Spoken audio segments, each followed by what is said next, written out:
தேர்தல் வாக்குறுதிகளை நிறைவேற்ற வலியுறுத்தி தமிழ்நாடு சத்துணவு மற்றும் அங்கன்வாடி சங்கங்களின் கூட்டமைப்பு சார்பில் தேனி நேரு சிலை பகுதிகள் 2வது நாளாக போராட்டம் நடைபெற்றது.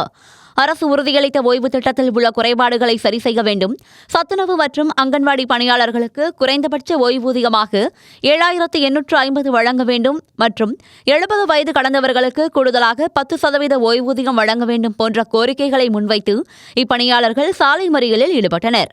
இதனால் தேனி கம்பம் நெடுஞ்சாலைகள் சுமார் அரை மணி நேரம் போக்குவரத்து கடுமையாக பாதிக்கப்பட்ட நிலையில் போராட்டத்தில் ஈடுபட்ட சுமார் 800க்கும் மேற்பட்டோரை போலீசார் கைது செய்தனர்.